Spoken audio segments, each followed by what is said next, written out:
আপনাদের জন্য নিয়ে এসেছি পানের বরজ বাঁধা ভিডিও। আপনারা যারা এখনও পর্যন্ত আমাদের চ্যানেলটি সাবস্ক্রাইব করেননি, অবশ্যই সাবস্ক্রাইব করে রাখুন বন্ধুরা। আপনাদের সুন্দর সুন্দর নিত্য নতুন ভিডিও আপলোড করব এই পেজে। দেখুন কিভাবে পানের বরজ বাঁধা হয়। আমার মামা কত সুন্দরভাবে পানের বরজ বাঁধছে।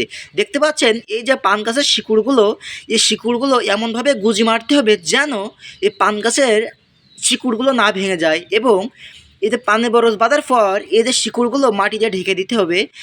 15 থেকে 1 মাসের ভিতরে প্রত্যেকটা গিরি থেকে কসমি বের হবে বা পান গাছ বের হবে। এই আবারও বলছি, যদি আমাদের এই চ্যানেলের এখনও যারা সাবস্ক্রাইব করেননি বন্ধুরা, সাবস্ক্রাইব করে রাখুন। এরকম সুন্দর সুন্দর ভিডিও এই পেজে আপলোড করা হবে, আপনারা দেখবেন, আশা করি ভালো লাগবে। পান চাষ ভিডিও।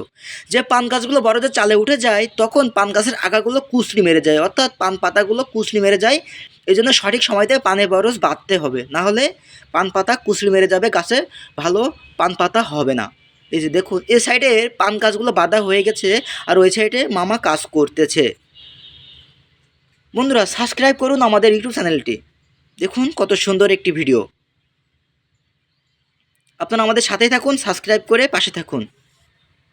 পান চাষ ভিডিও। গাছে কী পরিমাণ পান হয়েছে যে দেখুন।